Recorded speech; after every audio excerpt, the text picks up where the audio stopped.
Y de hoy, Señor, estamos aquí delante de tu presencia, adorándote y exaltándote, dándote toda la gloria y honra, Señor, para que seas tú en este momento obrando nuestras vidas, Señor.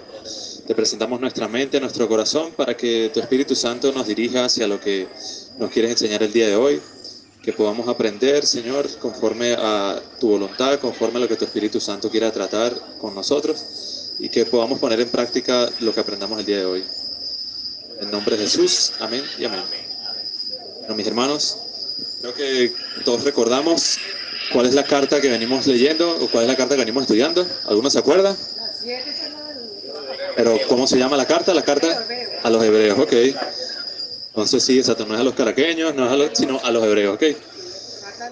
Entonces, la idea es que podamos justamente ir retomando, podamos ir continuando con el aprendizaje, así como lo comentaba nuestro hermano Daniel la semana pasada. El día de hoy vamos a hablar acerca de, o bueno, lleva por título la clase, el mediador de un nuevo pacto. ¿Okay?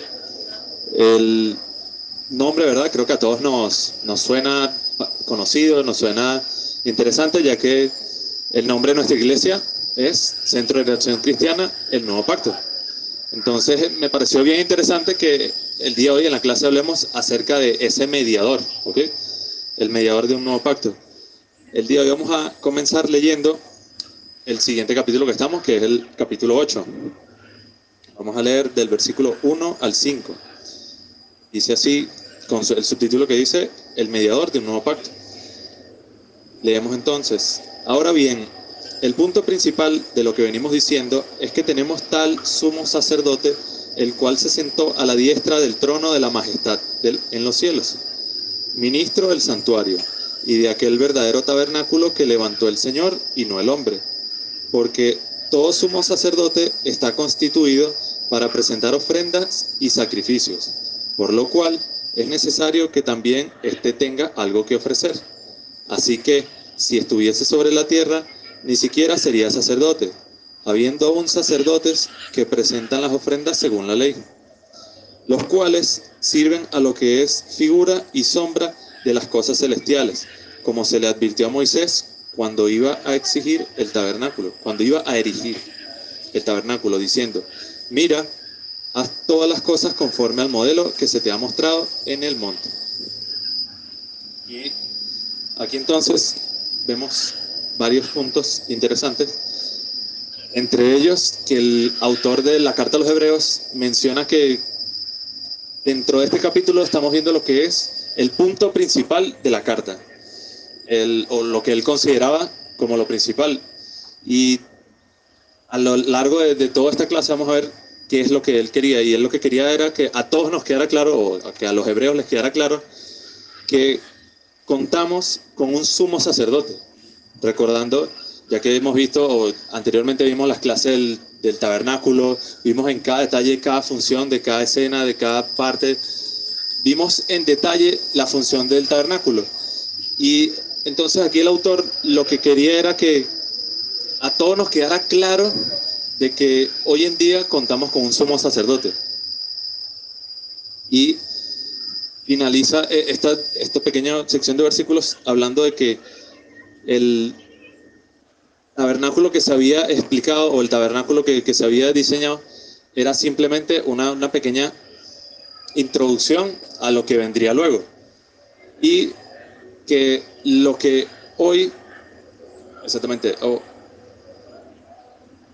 que el tabernáculo era simplemente una sombra de lo que realmente debía suceder, más que el exacto o la precisión, más que simplemente seguir todo por costumbre, era simplemente una sombra, era un pequeño ejemplo de lo que iba a suceder a continuación. Y lo vemos justamente en toda la vida de Jesús. En el versículo 6 y 7 continuamos leyendo. Dice así, pero ahora, tanto mejor ministerio es el suyo, cuanto es mediador de un mejor pacto, establecido sobre mejores promesas. Porque si aquel primero hubiera sido sin defecto, ciertamente no se hubiera procurado lugar para el segundo. Aquí lo que habla es de la intención este segundo pacto, o de que el pacto que se estaba estableciendo era mejor que el primero. Y no porque el primero fuese que no tenía validez o de que Dios se equivocara, sino que simplemente quien estaba ejecutando este nuevo pacto era Jesús. Él, Jesús, tenía un mejor ministerio y con ello nos iba a ofrecer mejores promesas. Este nuevo pacto se lograría, así como lo dice aquí, un mejor pacto, es gracias a lo que Jesús vino a hacer. Jesús vino aquí no simplemente a pasar de largo o a ser una persona más, sino que el día de hoy, cuando nos damos cuenta que vivimos en un año que se llama exactamente 2024, pero es después de Cristo, nos damos cuenta que lo que Él logró fue impactar no solamente a los que estaban a su alrededor, sino impactar en la historia, porque Él logró hacer lo que ningún ser humano había logrado hasta ahora. Y lo que logró fue justamente eso, vivir bajo la ley, vivir bajo el cumplimiento de cada uno de los pasos de la ley que hasta ahora ningún ser humano había logrado, y por eso es que estaba el sumo sacerdote, por eso es que se debían rendir los tributos, los sacrificios, las ofrendas, para que Dios perdonara cada una de las fallas del pueblo. Sin embargo, Jesús logró ser el único que logró vivir cumpliendo cada uno de estos mandamientos de la ley mosaica.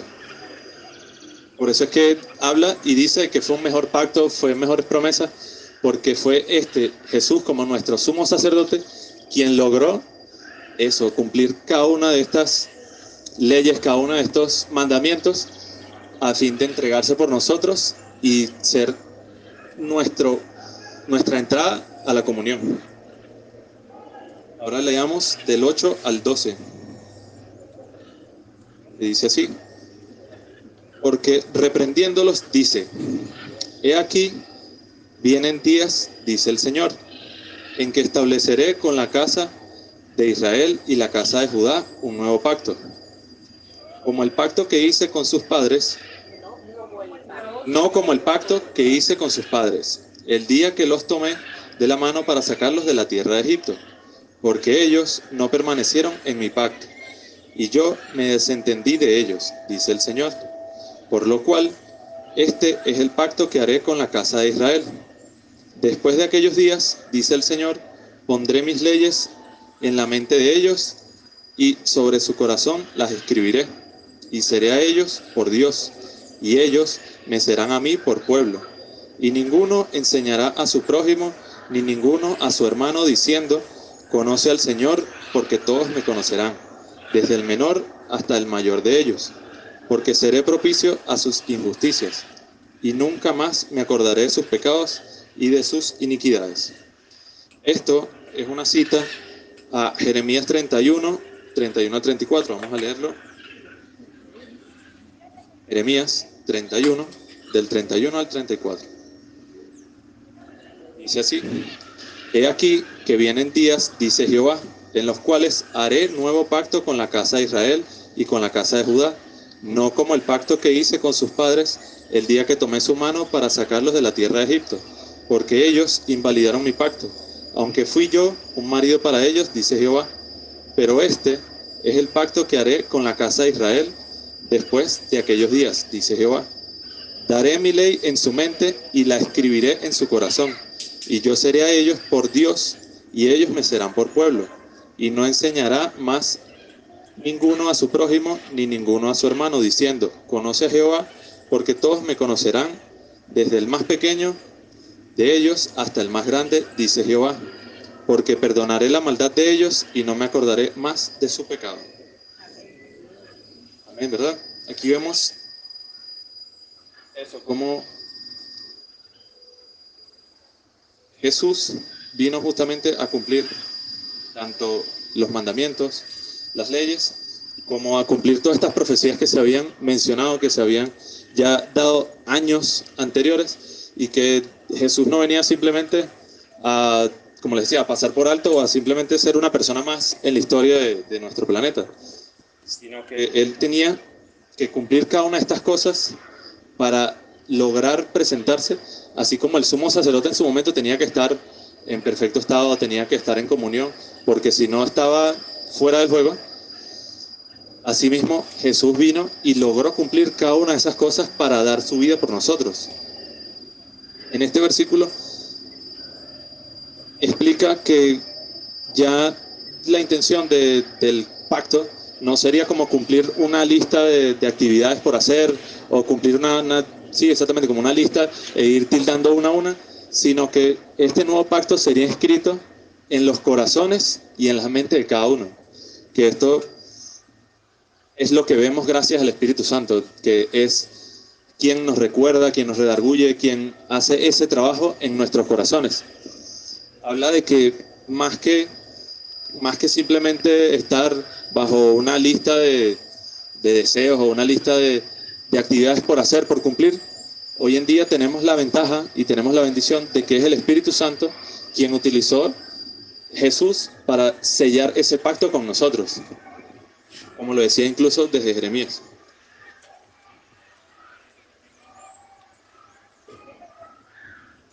También hace la aclaración en estos versículos de que no, como les decía, no es el problema del pacto anterior, no era que Dios se hubiese equivocado. No es que Dios se equivocó al instaurar este pacto, entonces aquel ya no vale, aquel simplemente Dios se equivocó. No se trata de eso, sino que con el pasar de los años fue quedando demostrado que nosotros como seres humanos no tenemos la posibilidad de cumplir ese pacto, porque el problema está en nosotros como seres humanos, más no en que Dios se equivocara. Simplemente ¿por qué? Porque vemos la lista de actividades y creo que estaban bastante explícitas. O sea, Dios no les dejó nada como que a que lo cuestionaran o a que les quedara la duda. Sin embargo, ellos mismos iban logrando como darle un espacio a la duda o habrían como, bueno, puede ser que esto no es así, sino que es de tal otra forma. Y lo que se terminó demostrando es que el pueblo como tal no lograba mantener el pacto. O sea, por una u otra razón, el pueblo siempre terminaba descarriándose, y era con este el fin, de que no se trata de que Dios se equivocó al instaurar el pacto, sino que simplemente nosotros en nuestra humanidad no estamos capacitados para cumplir tales requisitos. Y lo más esperanzador de todo es que en el verso 12 se aclara que el perdón será por completo para nuestros pecados. No es como, bueno, son algunos pecados o el perdón que se les va a dar va a ser a medias o va a ser temporal, sino que el perdón de los pecados que se nos brinda es total.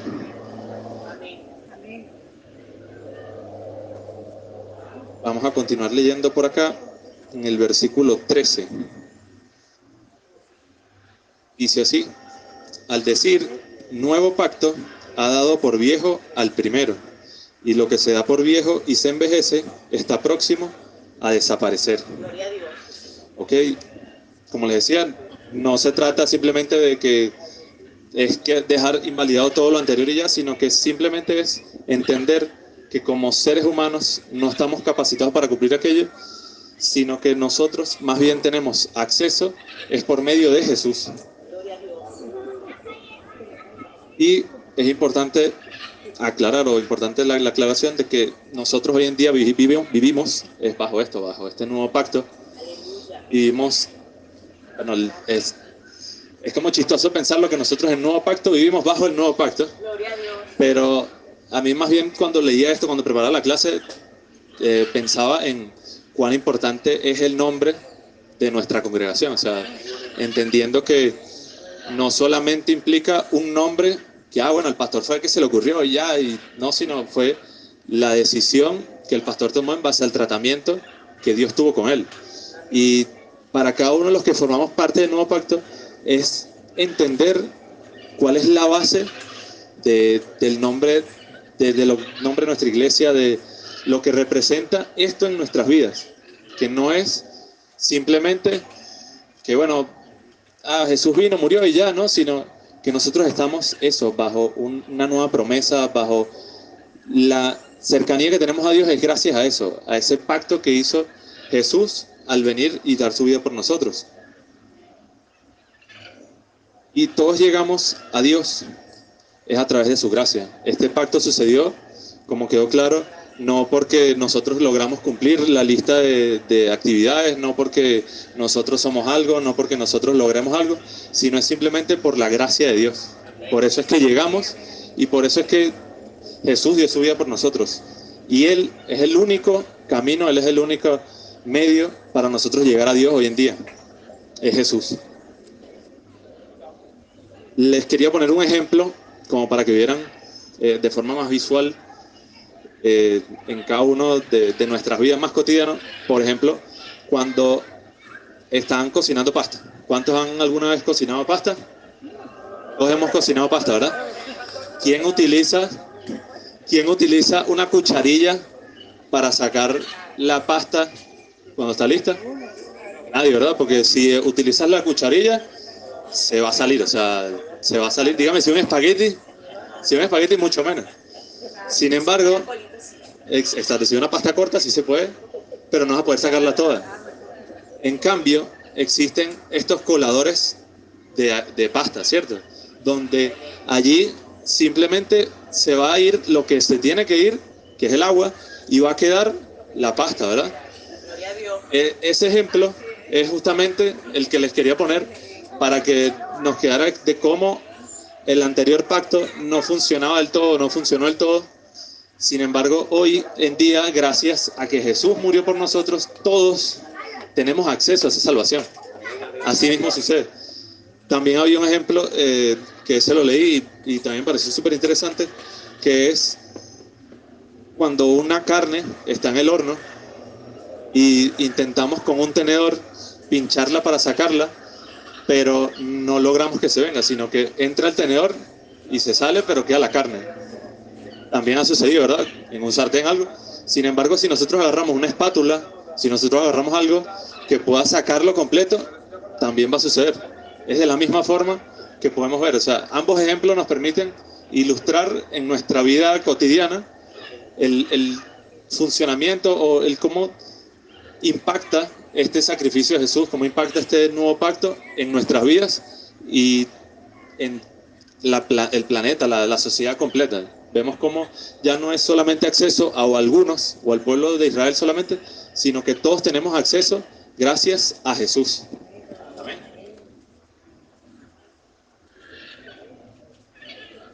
Y el día de hoy no solamente vamos a leer acerca del capítulo 8, sino que también vamos a continuar con el capítulo 9 de Efesios.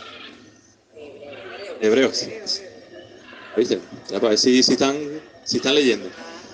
¿Están conscientes entonces todos? Ninguno se quedó dormido. De repente Efesios. Ay, ¿quién se fue a Efesios? No, estamos con Hebreos. Vamos entonces a leer esta primera parte del libro de Hebreos, del versículo 1 al versículo 8. Dice así: Ahora bien, aún el primer pacto tenía ordenanzas de culto y un santuario terrenal, porque el tabernáculo estaba dispuesto así. En la primera parte, llamada el lugar santo, estaban el candelabro, la mesa y los panes de la proposición. Tras el segundo velo estaba la parte del tabernáculo llamada el lugar santísimo, el cual tenía un incensario de oro y el arca del pacto cubierta de oro por todas partes, en la que estaba una urna de oro que contenía el maná, la vara de Aarón que reverdeció y las tablas del pacto, y sobre ella los querubines de gloria que cubrían el propiciatorio, de las cuales cosas no se pueden ahora hablar en detalle. Y así, dispuestas estas cosas, en la primera parte del tabernáculo entran los sacerdotes continuamente para cumplir los oficios del culto. Pero en la segunda parte, solo el sumo sacerdote una vez al año, no sin sangre, la cual ofrece por sí mismo y por los pecados de ignorancia del pueblo, dando al Espíritu Santo a entender con esto que aún no se había manifestado el camino al lugar santísimo, entre tanto que la primera parte del tabernáculo estuviese en pie. Y la idea de leer todo este fragmento completo es porque en clases anteriores ya hemos estudiado en detalle el tabernáculo y considero que no es necesario que nos detengamos a estudiar cada una de las partes porque ya cada maestro lo ha hecho con su parte, con su sección. Y la idea es que, bueno, todos tengamos claro, porque cada uno hemos asistido a las clases, cada uno hemos tenido esa continuidad, ¿verdad? Y la idea entonces es poder, más que detenernos en especificar cada función del tabernáculo, es verlo conforme a lo que estamos estudiando hoy, que fue el mediador de este nuevo pacto, que es Jesús. Vemos cómo en esta serie de versículos hace mención de que anteriormente se tenía eso, el listado de cómo debía ser el culto, el listado de actividades de cómo debía ser. Sin embargo, también podemos darnos cuenta de que todo este listado de actividades no eran más que una representación de Jesús, o sea, de la importancia que tiene Jesús, recordando cada una de las clases que vimos en el tabernáculo, de que cada una de estas actividades que se hacían, cada una de estas partes del tabernáculo, lo que no eran más que una representación de lo que Jesús venía a hacer. Y lo más importante de todo es que podemos ver cómo Jesús fue representado o es representado en el tabernáculo como ese sumo sacerdote. Él es quien, al cumplir cada uno de los mandamientos, al cumplir todas estas cosas en detalle y en perfección, fue quien se ofreció para ser nuestro puente, nuestra comunicación al lugar santísimo. Porque sin él, ninguna de las personas, incluso en el pacto anterior, nadie tenía acceso a ese lugar santísimo, sino simplemente el sumo sacerdote. Y hoy en día nosotros tenemos esa ventaja, es gracias a eso, a Jesús. Cuando Cristo exactamente vino acá, partió el velo del lugar santísimo. Y por eso les digo que Él es nuestro acceso, por eso, porque Él es el único medio que tenemos para poder entrar allí. No es porque por nuestros méritos, no es porque nosotros podamos hacer algo, sino que es simplemente a través de Jesús que podemos tener esa comunión con el Padre. Algo que podríamos ver, y también en forma más, para lograrlo como más visual, es que hoy en día tenemos como la función del tabernáculo, lo podríamos ver de forma perpendicular de la tierra hacia el cielo. Justamente cada una de las fases que tenía el tabernáculo, y aquí cuando dice que los sacerdotes eran quienes elevaban la adoración a Dios, nosotros hoy en día tenemos la oportunidad de adorar directamente a Dios, y es justamente a través de esa adoración que va subiendo al cielo que podemos acercarnos por medio del sumo sacerdote a Dios, y podemos tener como esa apertura en ese velo que era el lugar santísimo, si lo vemos de forma vertical, del piso hacia el cielo. No sé si lo ven todos. Sabemos que nosotros tenemos la posibilidad de limpiarnos, ofrecer las ofrendas de forma muy resumida, es como limpiarnos a través de la sangre de Jesús, ofrecer las ofrendas, la adoración a Dios hacia el cielo para que suba, y llega a Dios por medio del sumo sacerdote que es Jesús. ¿Ok? Si lo vemos ya de forma más vertical. Y lo más importante y lo más bonito de todo es que hoy en día, más que nuestra adoración debe ser cumpliendo un ritual, cumpliendo una normativa, hoy en día lo más importante de la adoración es que lo podamos hacer con nuestro corazón. O sea, que Dios pueda ver en nosotros ese corazón adorador, ese corazón que quiere adorarle, es lo que va a permitir poder tener acceso a ese lugar santísimo por medio de Jesús. Amén. Continuemos entonces con los versículos 9 y 10. Capítulo 9 de la carta a los Hebreos. Dicen así: lo cual es símbolo para el tiempo presente, según el cual se presentan ofrendas y sacrificios que no pueden hacer perfecto en cuanto a la conciencia al que practica ese culto, ya que consiste solo de comidas y bebidas, de diversas abluciones y ordenanzas acerca de la carne, impuestas hasta el tiempo de reformar las cosas. Aquí hace mención a que durante todo el tiempo anterior se demostró que era imposible cumplir todas las cosas tal como Dios nos lo pedía. Y es simplemente, vamos a leerlo aquí en la nueva traducción viviente, porque hay una palabra aquí que imagino que a muchos les habrá hecho ruido, que fue abluciones. Dice así: esta es una ilustración que apunta al tiempo presente, pues las ofrendas y los sacrificios que ofrecen los sacerdotes no pueden limpiar la conciencia de las personas que los traen, pues ese sistema antiguo solo consiste en alimentos, bebidas y diversas ceremonias de purificación, es decir, ordenanzas externas que permanecieron vigentes solo hasta que se estableció un sistema mejor. Vemos entonces que la intención de esto era tratar de purificar al pueblo, tratar de purificar a las personas. Sin embargo, con el tiempo se quedó demostrado que las personas dejaron de hacerlo con ese corazón, sino que simplemente lo hacían por cumplir un ritual, por cumplir una costumbre. Y asimismo, también tenemos que tener nosotros cuidado hoy en día de que caer en que nosotros venimos a la iglesia simplemente porque no tengo más nada que hacer un domingo, o de que yo vengo porque simplemente es mi costumbre, de que nosotros venimos a adorar a Dios, de que nuestra intención de vida es, adorar a Dios, y que nosotros no somos más, sino que somos su creación y debemos rendirle eso, el tributo, adoración a Él, porque Él es el único digno de recibirlo. Y mucho más cuando Jesús se ofreció por nosotros para darnos acceso a eso, a ese lugar santísimo, a la salvación. Continuemos leyendo en los versos 11 y 12. Pero estando ya presente Cristo, sumo sacerdote de los bienes venideros, por el más amplio y más perfecto tabernáculo, no hecho de manos, es decir, no de esta creación, y no por sangre de machos cabríos ni de becerros, sino por su propia sangre, entró una vez para siempre en el lugar santísimo, habiendo obtenido eterna redención.